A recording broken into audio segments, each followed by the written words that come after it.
embargo, si hacemos elástico el adverbio, concluimos que tal obligación es exigible al hijo. ¿Por qué? Porque hay disposiciones de leyes especiales, como el Código de Familia, el mismo Código Civil, donde dice que el hijo debe obediencia a sus padres. Entonces, en cuanto este artículo 1347 se refiere a leyes, cuando se refiere a las leyes especiales, este artículo repite el concepto del artículo número 4 del Código Civil. Nada más que agrega el carácter supletorio de este código. O sea, cuando hay una disposición establecida en una ley general, en la ley general, Código Civil, y hay una disposición establecida en el Código de Familia, y hay contravención entre una u otra, ¿cuál es la ley que se aplica? La ley especial. Eso es lo que quiere decir cuando dice o en leyes especiales y se regirán por los preceptos de la ley que las hubiese establecido. O sea, cuando hay oposición entre una ley especial, eso ustedes ya lo saben, y una ley general, la que se aplica es la ley especial. Las cuestiones de inquilinato, Código de Familia, el Código Civil, perdón, hace alusión a ello, y del Código de Inquilinato hace alusión a ella. ¿Cuál es la ley que se va a aplicar? La ley especial. Ley general, libro primero, Código de Familia, hay una disposición que es contraria a lo que establece la ley especial, que se va a explicar la ley especial. De esa manera se puede interpretar el artículo 1348. Hay algunas disposiciones del artículo 1347. El 1348, las obligaciones que nacen de los contratos, dice, tienen fuerza de ley entre las partes contratantes y deben cumplirse al tenor de lo mismo. Entonces, ¿qué significa este artículo 1348? No vamos a repetir aquí lo que ya hemos dicho sobre el contrato, en la explicación que dimos del artículo 1346, pero lo establecido en el artículo 1348 es lo que se conoce como la ley del contrato. ¿Qué nos está diciendo esta disposición del artículo 1348? De que las obligaciones que nacen de los contratos tienen fuerza de ley entre las partes contratantes. No es otra cosa que la consagración del principio de que lo convenido es ley del contrato. Lo convenido es ley del contrato. Entonces, ese criterio se ha desenvuelto de una manera bastante amplia en la jurisprudencia española. Ustedes pueden encontrar el artículo 1091 del Código Civil de España, que es igual en su redacción al artículo 1348 del nuestro. Miren qué interesante. En el Código Civil Español, el artículo 1091, en el artículo igualito al 1348, el nuestro es igual al de ellos, el 1348. Entonces, el Tribunal Supremo ha reconocido, por consiguiente, que hay lugar al recurso de casación contra la sentencia que infringe la voluntad de los contratantes, ¿verdad? Entonces, tenemos que poner atención a eso. Es el principio reo, es el principio pacta sunt servanda. El acuerdo entre las partes es ley. ¿Hay alguna pregunta al respecto? ¿Alguna duda? Abogada, ¿y cuando no hay contrato? Bueno, ¿de qué manera vas a ir solo que lo llames a una diligencia prejudicial? Para que reconozca ante instancia judicial que ha comprado algo, que ha vendido algo. Pero los abogados generalmente hablamos con papeles, ¿verdad? Con plena prueba de hechos. Cuando no hay contrato, solo que sea una promesa de contrato, pero la promesa de contrato, lo único que hace falta para que sea contrato, o sea, contiene todos los elementos del contrato, pero lo único que hace falta es la instrumentalización del mismo. Entonces, el acuerdo entre las partes es ley. Miren ustedes, por ejemplo, en esta situación, llevémoslo a algo teórico, práctico, perdón, ahorita en esta situación que se ha producido en el Congreso. Una de las partes dice que esto no es política, estamos trayéndolo por el tema. pues yo podría decir desde la perspectiva civil, bueno, pacta sunt servanda, el acuerdo entre las partes es ley. No nos vamos a meter a intromisión dentro de otros poderes, que nosotros los poderes son independientes. No se trata de eso, sino que si nosotros vemos, hay abogados que defienden que ese acuerdo, ese convenio, que no es el adecuado, ¿verdad? Pero el pacta sunt servanda se hizo eso como un contrato con todas un acuerdo, un convenio. El pacta sunt servanda es el acuerdo entre las partes, es ley.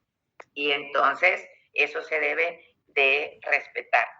Pero pongan atención a esto, abogado, porque su pregunta ha sido importantísima y me trae a alusión, recuerden que este 1348 es la ley del contrato, me trae a la mente algo que también tienen tienen que conocer, porque esto es esencia materia contractual. Imagínese usted, abogado, hace un contrato y entonces, ¿qué es lo primero que le invocan en los tribunales? El pacta sunt servanda, y le dicen, mire su señoría, la ley del contrato, artículo 1348, las obligaciones que nacen de los contratos tienen de fuerza de ley entre las partes contratantes. Y no solamente eso, tienen fuerza de ley, le dice, es la ley del contrato. Y aparte de eso, y deben cumplirse al tenor de los mismos. Pero por eso les digo que nunca se vayan a la textualidad. Recuérdense que existe la jurisprudencia, existe la doctrina. Nunca se vayan, que es así, porque así lo dice la ley. Este artículo 1348 tiene que respetarse, porque si no, su señoría, usted está inaplicando la legalidad. Cuidado. Hay un principio que se llama la cláusula rebus sic stantibus. Escríbanlo, rebus sic, rebus con labial, rebus sic con C, S-I-C, stantibus. Ya ustedes también tienen que conocer ese principio. ¿Qué significa rebus sic stantibus? Rebus significa las cosas. Sic, ¿qué significa? Así. Entonces, rebus, las cosas, sic, así, y stantibus con S, ¿verdad? Stantibus, estando, significa estando, permaneciendo. Es decir, permaneciendo así las cosas, es decir, mientras las cosas permanezcan así. Miren qué interesante esto es en materia contractual. Les voy a decir, de hecho, hay una exposición que le va a hacer el doctor Jorge Caguas, egresado de Harvard, egresado de la Universidad de Navarra, doctor en Derecho, abogado de la Barra de Abogados de New York, y les va a hacer el viernes, si Dios lo permite, les va a hacer una exposición sobre el tema rebus sic, la cláusula rebus sic stantibus, mientras permanezcan así las cosas. Entonces, en general, en materia de contratación, las obligaciones se cumplen al tenor de los contratos. ¿Quién lo dice eso? El artículo 1348. Pero, por la doctrina de la cláusula rebus sic stantibus, se entiende que las obligaciones se cumplen en las circunstancias normales en que fueron contraídas. Vuelvo a repetir. Doctrinariamente, según la doctrina, la cláusula rebus sic stantibus se entiende que las obligaciones se cumplen en las circunstancias normales en que fueron contratados, ¿ok? En las circunstancias normales en que fueron contraídas, perdón. Dígame, mi amor, dígame. Una pregunta. Le saluda Mario García. Un ejemplo de eso sería... Te dije, bueno, dime, mi amor, es que ese cipote lo conozco, que andaba en pañales desechables. Ok, Mario, dime. No existían en ese tiempo los pañales desechables. Pero vamos, dime, Mario. Me mata dime. Vamos a ver. Le quería preguntar si un ejemplo de eso sería, por ejemplo, un contrato, ¿cómo se llama? Así de carácter inmobiliario, donde, por ejemplo, se alquila una casa, termina el tiempo, pero las dos partes están felices, es decir, no sé, hay un buen entendimiento, entonces simplemente siguen aplicando las reglas que se han establecido hasta el momento. No, no es eso. Ya te voy a explicar. No es eso. Miren, ven, la cláusula en cuestión, o mejor dicho, lo que ella reconoce, esto se conoce con el nombre de teoría de la imprevisión. Escriban eso, por favor. Teoría de la imprevisión. También se le conoce teoría del riesgo imprevisible. También se le conoce como lesión sobreviniente, etcétera. Esas son terminologías cuando uno le dice, abogado, discúlpeme, pero tenemos que aplicar la teoría de la imprevisión. Ya ustedes van a saber de qué se trata. La teoría del riesgo imprevisible. ¿Cuál es el planteamiento del tema? Vamos a explicar el tema. Miren, en la teoría de esta cláusula se plantea la siguiente pregunta.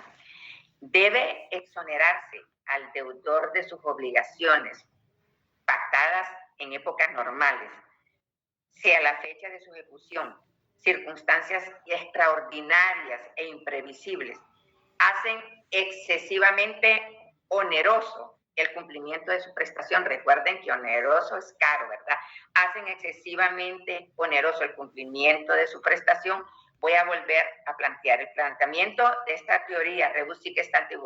Debe exonerarse al deudor de sus obligaciones pactadas en épocas normales si a la fecha de su ejecución circunstancias extraordinarias e imprevisibles hagan excesivamente oneroso el cumplimiento de la prestación. Para los autores que favorecen esta cláusula, no es equitativo que una de las partes contratantes se aproveche de esas circunstancias extraordinarias para imponer a la otra un modo de ejecución del contrato que no hubiera aceptado de haberlas podido prever, ¿verdad? Entonces, ¿en qué clase de contratos se plantea este problema? En los contratos de ejecución continua, periódica o diferida. Eso los tienen en el libro de contratos, es decir, en aquellos contratos de cumplimiento sucesivo o por etapas, o sea, los contratos a plazo, los contratos de arrendamiento, por periodos o por término. Entonces, son contratos. ¿Cuáles son los contratos de ejecución continua? Por ejemplo, los contratos de prestaciones de obras periódicas, construir una carretera por etapas, el contrato de suministro, suministrar equipos, etcétera, el contrato de arrendamiento de cosas productivas, el mandato, el comodato, ahí los tienen ustedes en el libro de contratos. Entonces, estos contratos de ejecución periódicas son aquellos contratos que deben de cumplirse por periodos o etapas, ¿ok? Entonces, son prestaciones de hacer y pueden ser los mismos contratos de ejecución continuada según los pactos. Entonces, ponga atención, sigamos con el tema que nos ocupa para mejor comprensión de la cláusula. Entonces, diremos, por ejemplo, les voy a poner un ejemplo. Una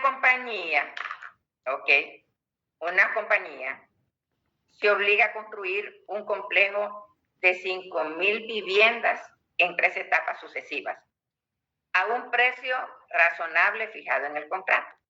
Pero sucede que los fabricantes o los vendedores extranjeros y nacionales de los productos de construcción suben extraordinariamente el precio al grado que la compañía no puede cumplir sin pérdidas la segunda y la tercera etapa del proyecto al mismo precio fijado en el contrato. Me doy a entender, estamos poniendo este ejemplo de contenido mercantil y no civil, sobre todo para que ustedes como estudiantes se familiaricen y comprendan de qué estoy hablando. Entonces, viene esta compañía y concluye la primera etapa. Pactaron un acuerdo, un convenio, y se aplica el rebus sic stante, el pacta sunt servanda, el acuerdo entre las partes de ley. Pero resulta que cuando la compañía va a ejercer la segunda y la tercera etapa, están incomprables los materiales de construcción. Y entonces que dicen, no, lo siento, yo no puedo seguir construyendo al mismo precio. Tenemos que ponernos de acuerdo y cambiar el precio.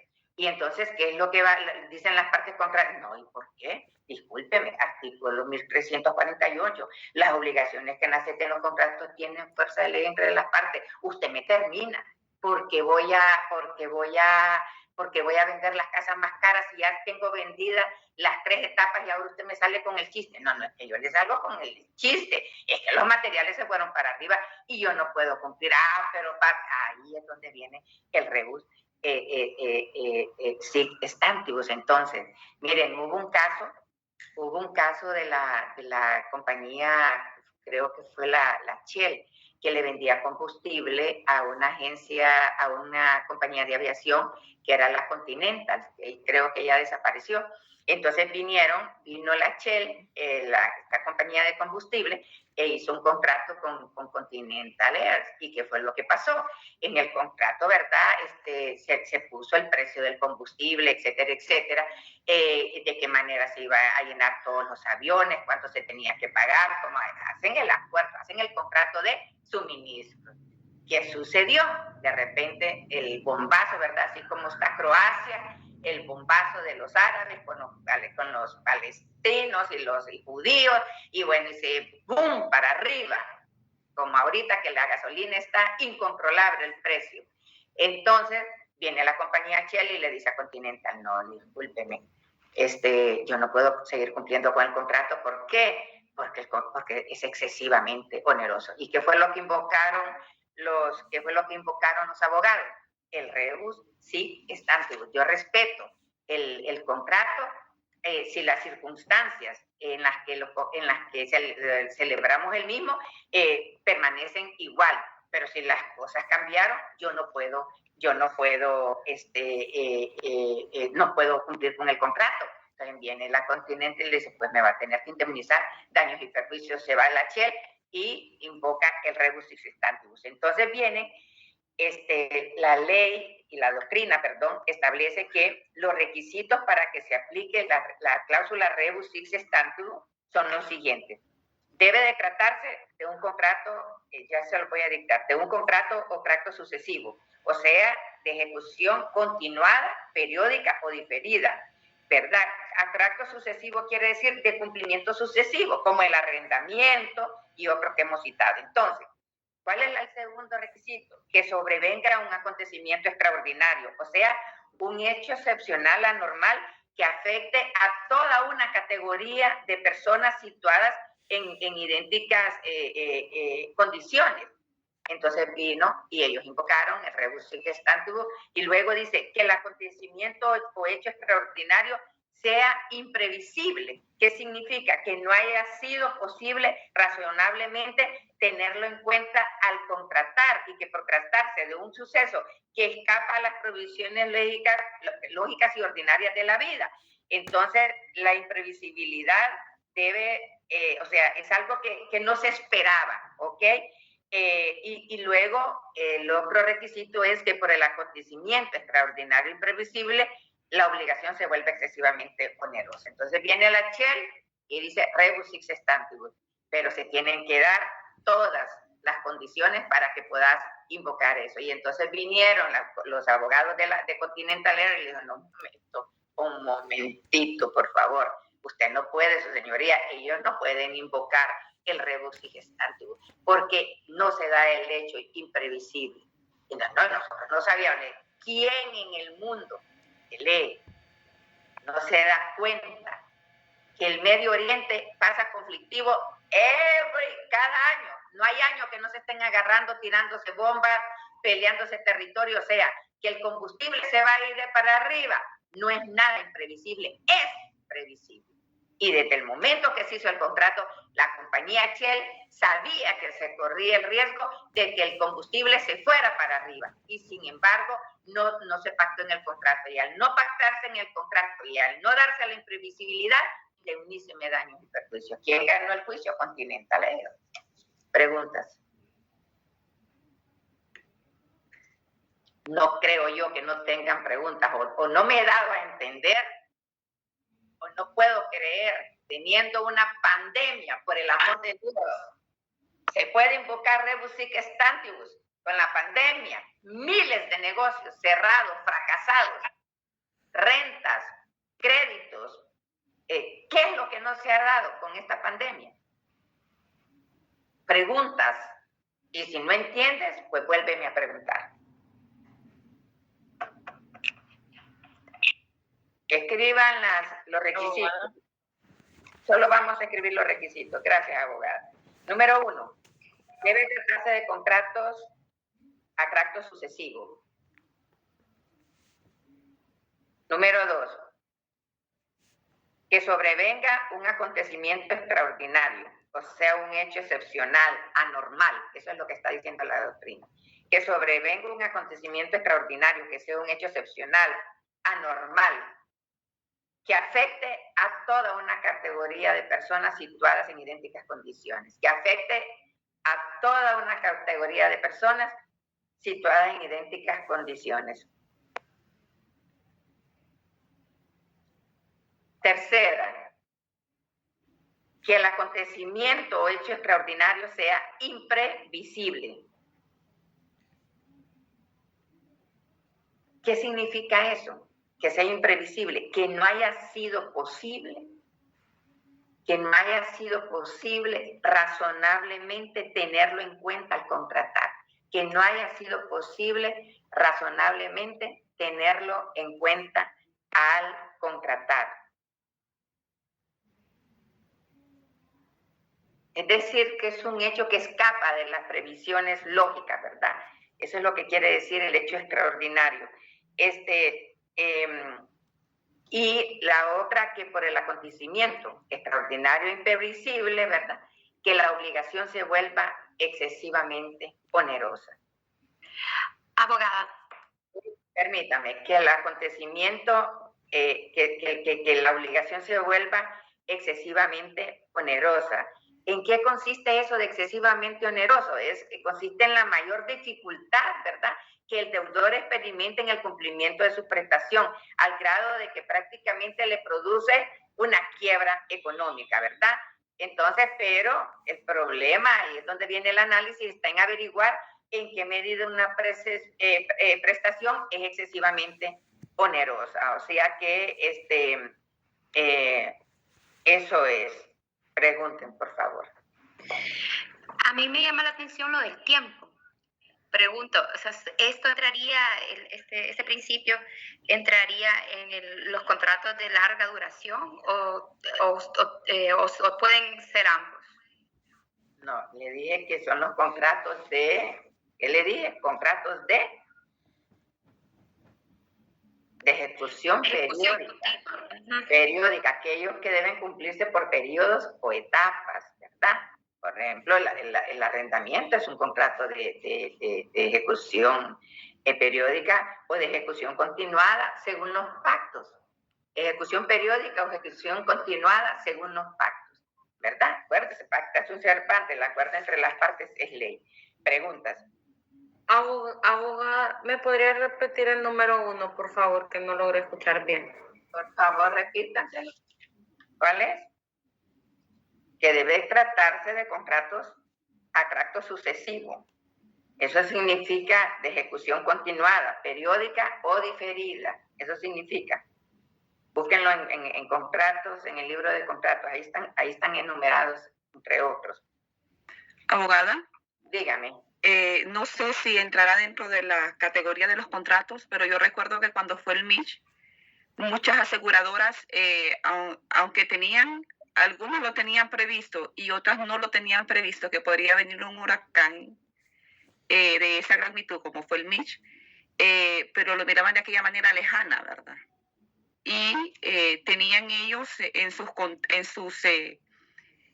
las condiciones que le daban a cada comprador del seguro, que es anual, ¿verdad? El seguro ya sea de vida, de protección, de bienes inmuebles, y ellos no midieron la magnitud de esto.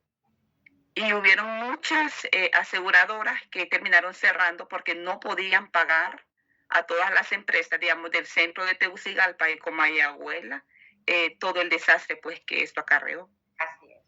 Entonces, abogadas, me encanta que vayan siguiendo la secuencia. Excelente interrogatorio suyo. Pregunta la suya. Vamos a entrar ahorita para ampliar. Porque usted me está hablando, estamos hablando de la rebus sic stantibus, pero vamos entonces a ver la diferencia entre la cláusula y el caso fortuito o fuerza mayor. Caso fortuita o fuerza mayor. Miren, la cláusula rebus sic stantibus se distingue del caso fortuito o fuerza mayor, que con el caso fortuito o fuerza mayor resulta imposible de cumplirse. ¿Ok? El caso fortuito o fuerza mayor resulta imposible cumplirse con la obligación. En tanto, por la cláusula, el rebus sic stantibus, la obligación puede cumplirse, pero con grandes sacrificios. ¿Ok? Por ejemplo, abogada, si por un terremoto se destruye la casa que yo debo, yo no estoy obligada a entregarla, porque este acontecimiento no pude preverlo. Y si lo preví, no pude evitar. ¿Qué significa eso, abogada? Que el caso fortuito extingue la obligación.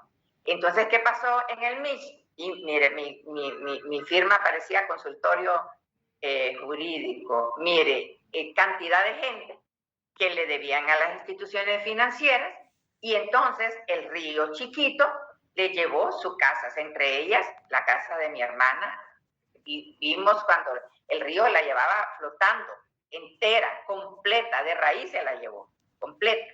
Entonces, las personas que debían la casa, vinieron las instituciones financieras y empezaron a cobrar, y paguen, denos otra garantía, exigiendo otras garantías, exigiendo pagos.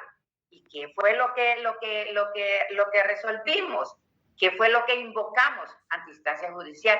Caso fortuito. ¿Por qué? Porque el caso fortuito extingue la obligación. Sin embargo, la cláusula rebus sic stantibus se puede cumplir. Yo puedo seguir con el contrato de suministro si llego a un acuerdo y me pagan un poquito más porque se fue, por el caso de la situación del incremento del combustible. Yo puedo terminar de construir las casas si yo puedo, si llegamos a un acuerdo, a un pacto, a un convenio entre las partes contratantes para pues, explicarles a los dueños de la vivienda que el coste va a ser muy alto, pero en el caso fortuito no se puede cumplir con la obligación, y por eso el caso fortuito extingue la obligación y por tanto no estoy obligada a pagar la casa que se llevó el río, ¿verdad? Entonces, si por este mismo terremoto, por ejemplo, se destruyen las fábricas donde yo adquiría los productos que debía de entregar en forma continuada,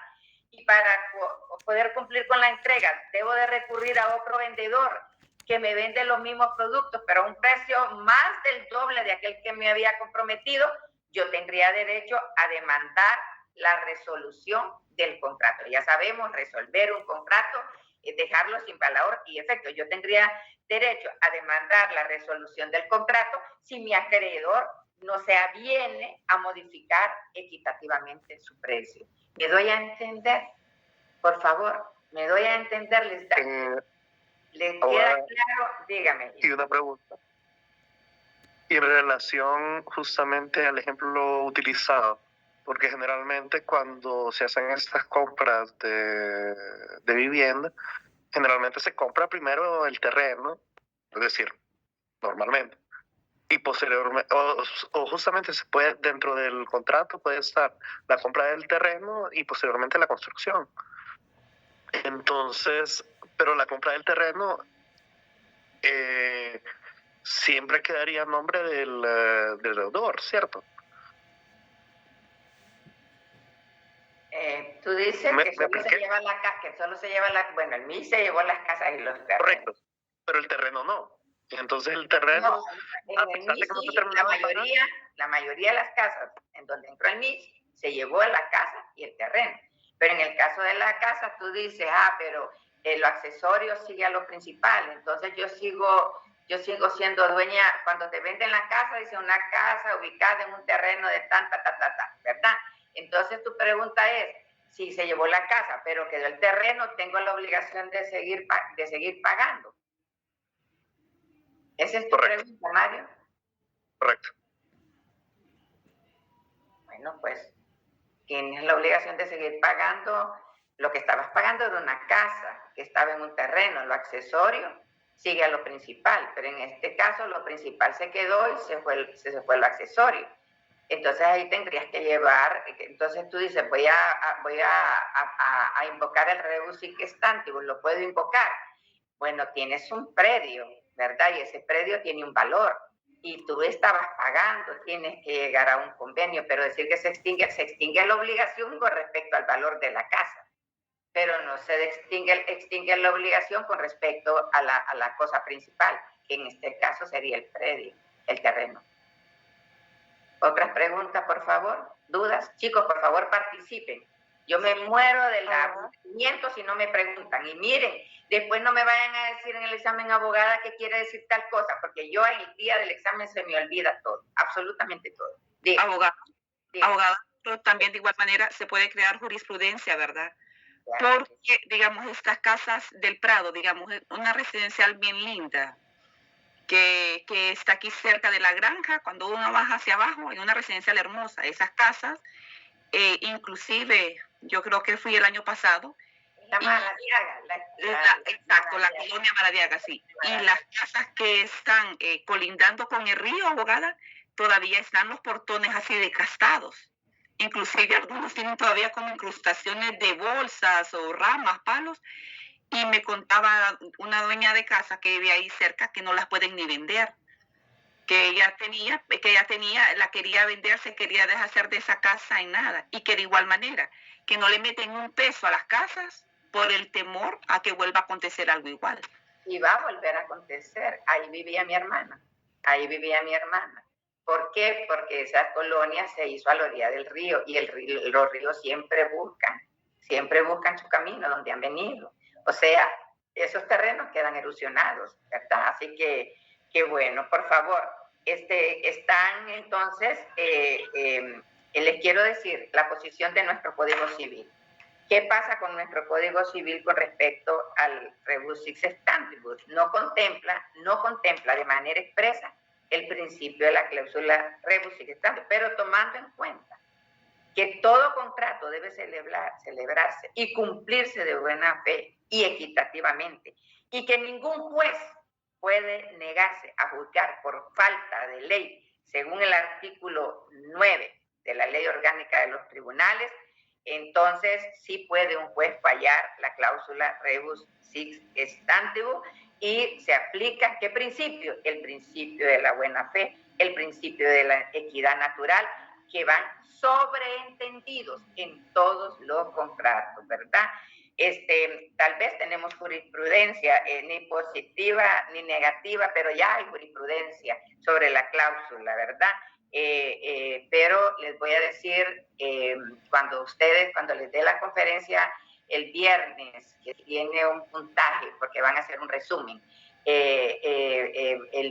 sobre la cláusula rebus sic stantibus y el COVID, porque tengo que traérselos porque esos son temas actuales, se les va a ampliar mucho más el conocimiento al respecto. ¿Tienen alguna otra pregunta? Tengo otra pregunta. Dígame, Alejandra, o quién no, por favor, identifíquese. Yo, Doris, Fabián. Doris, dime, Doris. Bueno, la primera pregunta es en el caso de que, por ejemplo, yo firmo un contrato en el que estoy comprando una casa que está a la orilla de un río, pero en ese contrato está una cláusula que menciona que en el caso de que el río crezca y se lleve mi casa, entonces yo siempre tengo la obligación de pagar esa casa. En ese caso, yo podría exigir esta cláusula de rebus sic stantibus. Bueno, por favor, Andrea, Alejandra, Astrid. Es que por definición no le deberían de dar el permiso de construcción.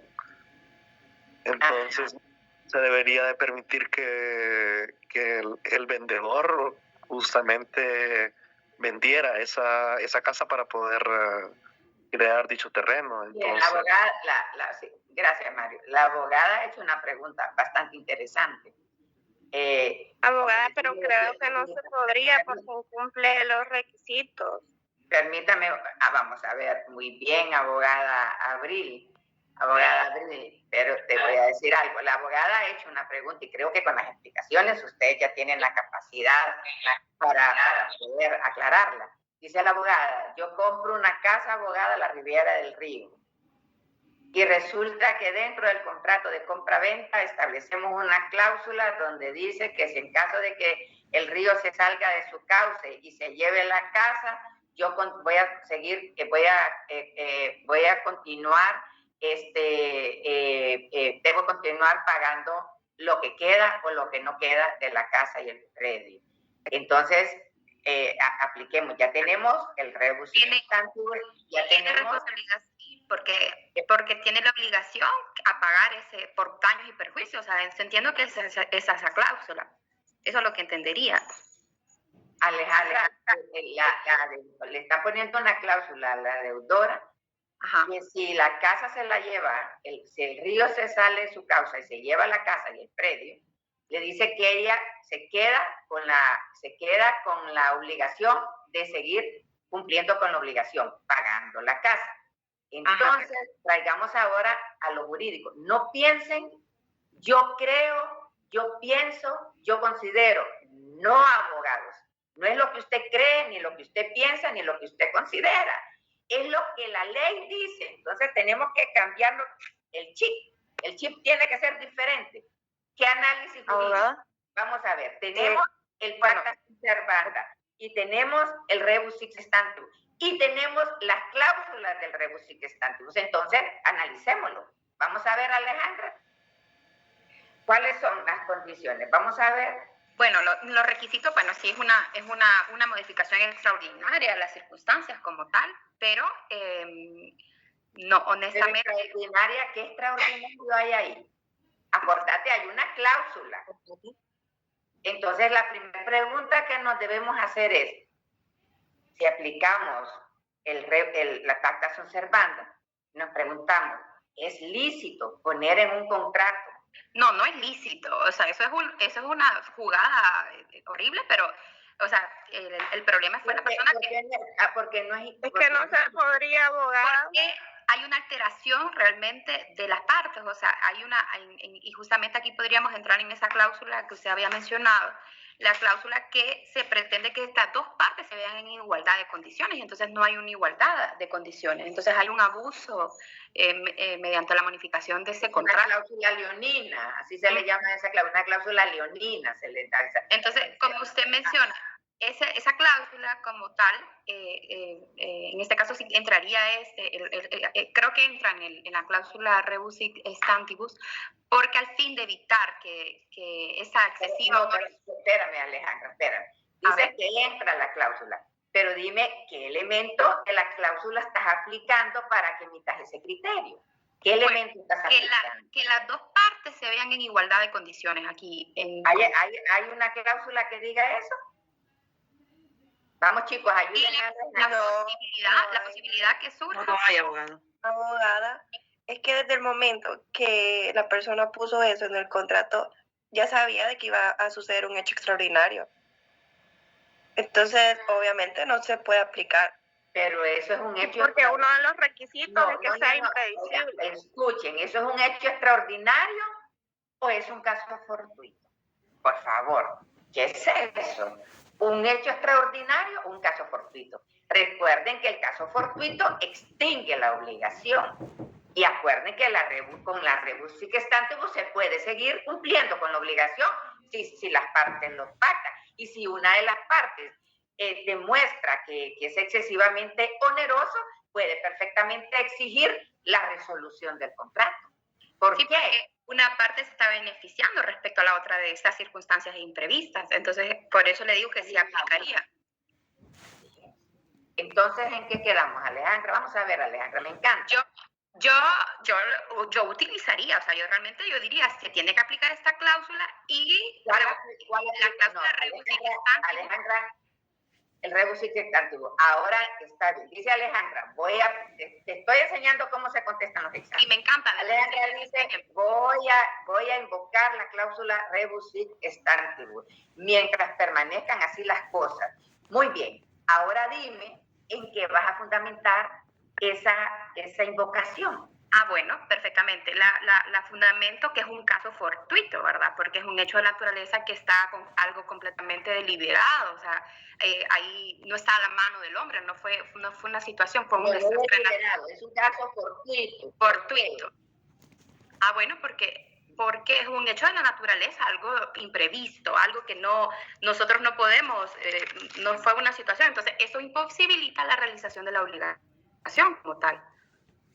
De que entonces se extingue, como usted lo había mencionado. O sea, al ser un caso fortuito, se va a extinguir la obligación. Abogada, pero cuando... Vamos a ver, abogada. Abogada, Melissa Silva le saluda. Pero cuando dice que uno de los causales es un acontecimiento extraordinario que se venga, no es algo que no preveemos, algo que no ha sucedido. Y si yo ya estoy poniendo en el contrato que va a suceder o que pueda suceder, entonces ya no se convierte en extraordinario, ¿o estoy equivocada? Así es una excelente interpretación. Esas son cláusulas son cláusulas dolosas, pero enmarcadas en materia civil. No me estoy refiriendo al dolo penal, me estoy refiriendo al dolo civil. Tú no puedes renunciar, el dolo no se puede renunciar antes, o sea, en el momento en que tú dices, pues yo renuncio a ejercer la acción ante los tribunales de la República, invocando el rebus sic stantibus en virtud de que ya las partes me dicen que ese hecho puede suceder. Esa cláusula no se puede renunciar no se puede renunciar, eso se llama dolo eventual, no se puede poner, pero te puedes invocar nulidad. Todo lo que es, acuérdense, caso fortuito es un hecho imprevisible o previsible, pero inevitable, ¿verdad? Entonces, eso es bien importante. Entonces, la obligación...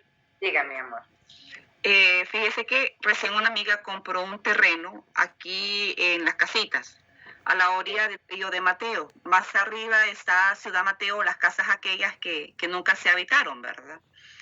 Y ella, pues, cuando me comentaba a mí, me decía de que quien le vendía el terreno le decía de que ella no podía ir a la alcaldía a sacar permisos para construcción y que realmente ella compraba, pues, a conciencia, sabiendo de que no podía ir a hacer eso, que inclusive él les iba a dar la electricidad y que él también les iba a suministrar agua de un pozo que tenía.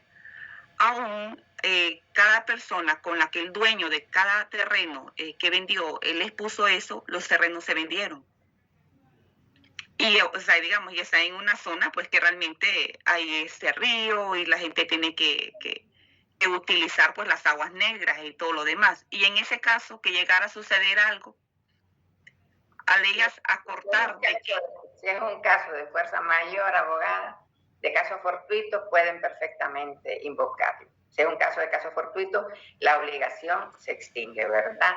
Entonces, pero el rebus sic stantibus es diferente. El rebus sic se debe de dar la característica de la imprevisibilidad, de la onerosidad, de lo extraordinario, ¿verdad? De que muchas personas se encuentren en la misma situación. Si se dan esas condiciones, se puede invocar el rebus sic stantibus. ¿Y qué pasa si por ejemplo, el que iba a construir las 3 etapas de vivienda y solo construyó una, las otras 2 se tiene que poner de acuerdo, y si no, el afectado, que en este caso es el deudor, puede perfectamente invocar la resolución de la obligación. No se imaginan ustedes, en estos casos, bueno, a mí me vienen casos de empresas de Panamá que están en esta situación de rebus sic y del Pacta-Sum y empresas de Panamá, para que den mi criterio legal al respecto. Y esos criterios y esos análisis los presentan en los tribunales, y va ahí firmado por mi persona, haciendo un análisis jurídico, pero meto la legislación hondureña, la legislación panameña y y definitivamente no saben cuántos casos. Por eso necesito que no vayan a faltar. La asistencia es obligatoria el día viernes para que miremos esto, porque esto es un mundo, sobre todo ahorita que estamos en pandemia. ¿Cuántas personas deben prestaciones, vacaciones, cesantías a empleados? ¿Cuántas personas deben millones a gente que le suministraban? ¿Cuánta gente que suministraba no puede seguir suministrando porque sus empresas se fueron a la quiebra, con eso que nadie salía, con los toques de queda, etcétera, etcétera? Por eso es importantísimo y es un tema de examen para ver esa exposición sobre el rebus sic stantibus y la pandemia, ¿ok? Vamos Abogada, dígame, mi amor. le saluda Abril. ¿Podríamos hablar en relación con eso entonces a lo que pasó, bueno, a lo que está pasando en la Lima después de los huracanes ETA y OTA, de la evaluación de las casas, pero es algo que ya tenemos en conocimiento de que en algún momento va a volver a ocurrir? Bueno, en la Lima siempre se llena, ¿verdad? Es que ahí es donde va, es imprevisible, eso no es imprevisible, es previsible, ya la gente lo sabe, es como el huracán Mitch, dicen que cada 40 años o cada 20 viene un huracán similar a ese que destruyó tantas viviendas. Bueno, chicos, hasta aquí vamos a llegar, nos vemos mañana, si Dios lo permite. Muchas gracias por vuestra asistencia y que Dios les bendiga y les guarde de todo mal. Nos vemos mañana.